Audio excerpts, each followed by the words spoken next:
Então, pessoal, nesse vídeo eu vou apresentar a aplicação da sintaxe que eu preparei. No vídeo anterior, eu apresento ali o procedimento inicial que foi utilizado para fazer a importação e gerar essa sintaxe básica para que possa ser repetida, né, para importar os vários arquivos para cada um dos trimestres da PNAD. Aqui nós estamos trabalhando com a PNAD trimestral. Então, aqui eu tenho um bloco de notas com o arquivo, com a sintaxe, né, com texto. Eu vou selecionar aqui, vou copiar. Aqui no SPSS eu vou abrir uma nova sintaxe. Beleza? Vou colar. E aí tem um detalhe aqui que nós vamos ter que... E cada um vai ter que fazer conforme o diretório no qual está guardando os dados, né? Então vejam bem, aqui no meu Drive E eu tenho uma pasta com os dados da PNAD. Nesse exemplo aqui, esse foi o exemplo que eu usei, o arquivo que eu usei para gerar a sintaxe, a PNAD trimestral do primeiro trimestre de 2014. E aí o que eu vou fazer? Eu vou usar aqui como teste um arquivo, o primeiro trimestre de 2015. Eu vou copiar aqui o nome do arquivo, é um arquivo texto, né? Aí eu vou mudar aqui o nome do diretório, que é, ao invés de ser 2014, 2015, e eu vou mudar o nome do arquivo, conforme está no meu diretório. Pronto. Agora eu vou executar todos os itens aqui da sintaxe. Beleza? Então veja aqui, ele importou, ao invés dele pegar o arquivo do primeiro trimestre de 2014, ele acessou a pasta de 2015 e está usando esse arquivo de 2015, do primeiro trimestre de 2015. Beleza? Vamos ver aqui, então, ó, ele já baixou organizadamente conforme o dicionário, né? O arquivo XLSX que vocês têm em mãos. E aí tem um detalhe aqui que nós vamos ter que observar. Para efetuar a ponderação dos dados da PNAD, nós temos aqui a variável, isso vocês vão poder verificar lá no dicionário, a variável V1028 é a que nós usamos para fazer a ponderação. Essas duas, né, podem ser usadas.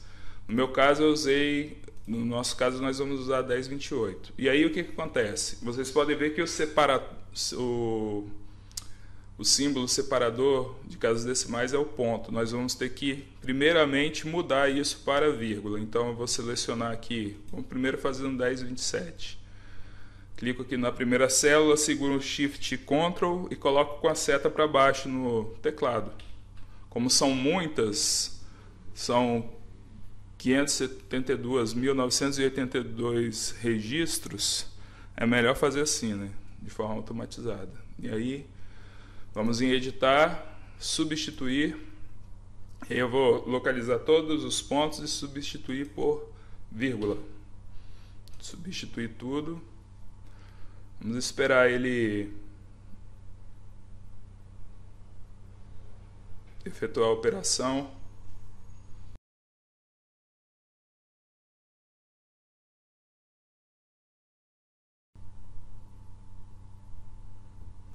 Bem, ele realizou aqui então a substituição nos 572 mil registros. Ok.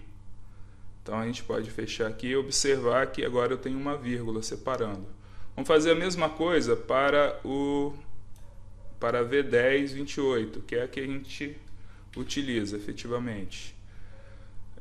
Depois o professor Ednelson pode detalhar o motivo de utilizar essa variável. Beleza? Então nós vamos aqui substituir. Como nós utilizamos, já está aqui configurado, né? Só clicar em substituir tudo.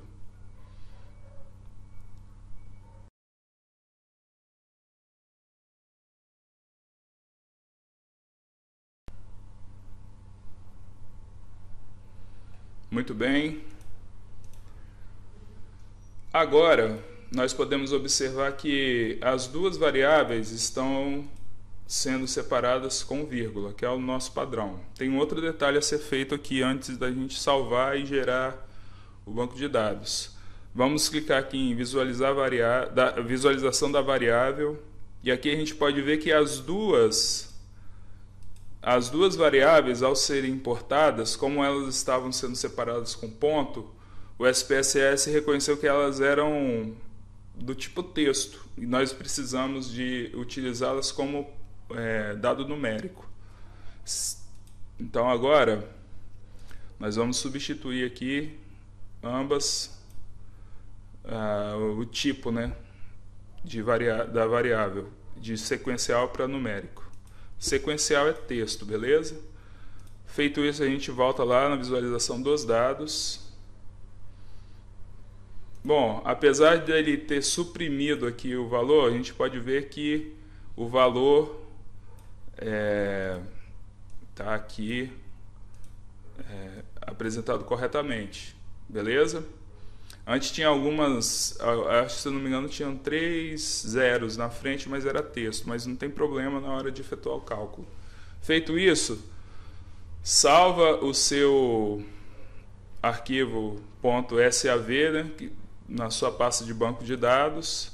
Nesse caso aqui, ó, eu tenho todos os bancos de dados aqui das PNADs de todos os trimestres a partir de 2014, né? Até 2020, que foi o que eu utilizei no último trabalho. Beleza? Só salvar e mandar ver. Um abraço.